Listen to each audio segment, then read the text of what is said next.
음성을 내가 들으니 사랑하는 말일세.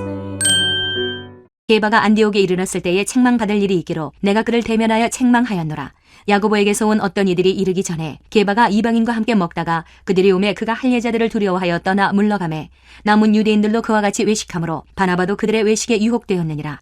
그러므로 나는 그들이 복음의 진리를 따라 바르게 행하지 아니함을 보고 모든 자 앞에서 게바에게 이르되 내가 유대인으로서 이방인을 따르고 유대인답게 살지 아니하면서 어찌하여 억지로 이방인을 유대인답게 살게 하려느냐 하였노라.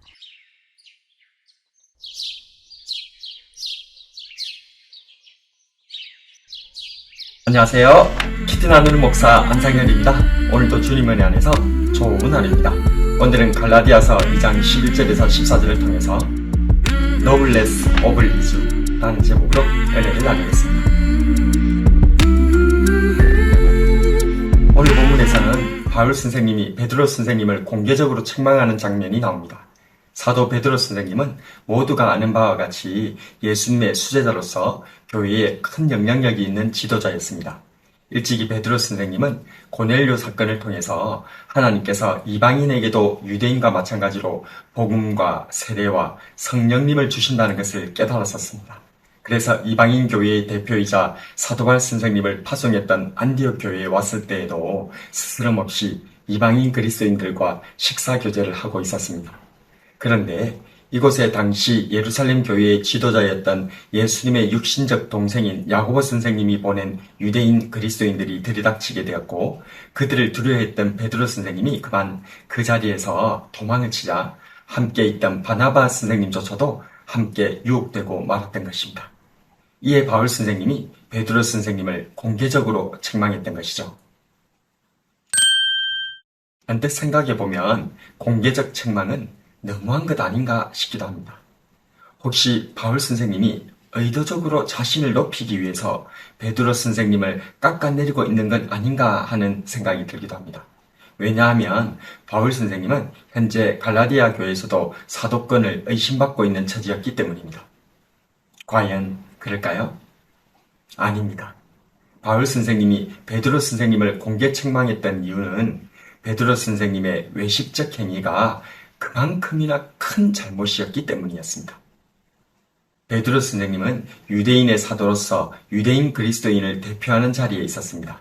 그런 그가 안디옥의 이방인 그리스도인들과 식사 교제를 한다는 것은 매우 고무적인 일이었습니다. 그런데 갑자기 예루살렘 교회의 유대인 그리스도인들을 두려워해서 이방인 그리스도인들을 버려둔 채 도망가 버린 이 사건이 당시 남아있던 이방인 그리스도인들에게 어떤 생각을 심어주었을까요? 사실 베드로를 포함한 유대인 그리스도인들은 우리를 여전히 형제가 아니라 더러운 짐승 취급을 하고 있었는데 베드로가 우리를 농락하고 버렸다.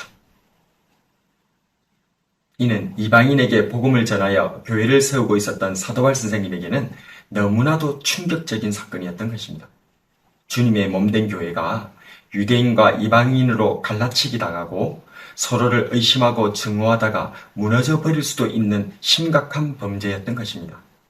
이러한 외식을 일반 성도가 했어도 문제거리가 될 수 있었는데 하물며 베드로 선생님이 저질렀고 여기에 자신과 함께 이방인 선교의 핵심 지도자였던 바나바 선생님까지 연루되었으니 적당히 개인적으로 책망하고 넘길 수 있는 사안이 아니었던 것입니다. 그렇습니다. 지도자의 일탈은 무서운 것입니다. 사람은 누구나 실수할 수 있습니다.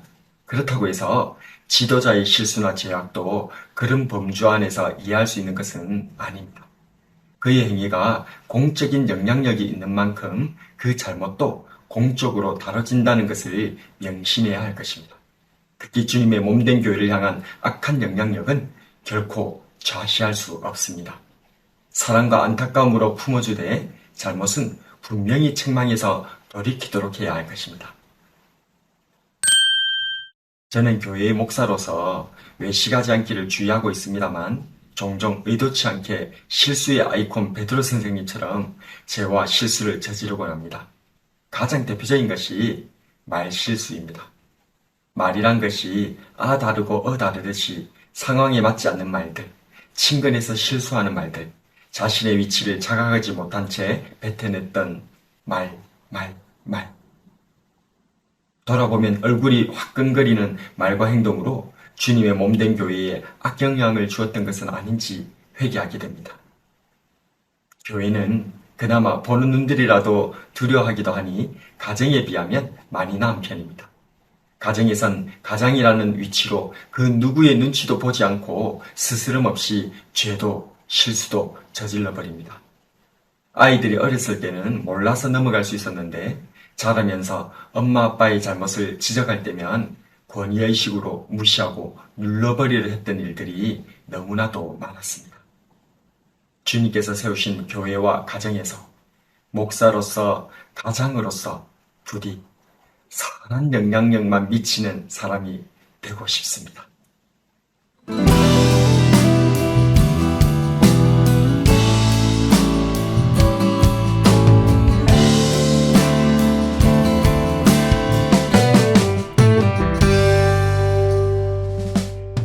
노블레스 오블리주. 귀족은 높은 의무를 갖는다. 지도자에게는 더욱 높은 책임과 도덕성이 요구된다는 말입니다. 시간이 흐를수록 인생의 무게가 무거워집니다. 주님께서 나를 향한 기대가 큰 것을 볼 수 있는 문이 열려지길 소원합니다. 때론 주님의 책망이 너무하다고 가혹하다고 느껴질 때에 나를 향한 주님의 기대와 사랑이 그렇게 컸다는 것을 깨닫고 회개하고 다시 일어서는 저와 여러분 되길 주님의 이름으로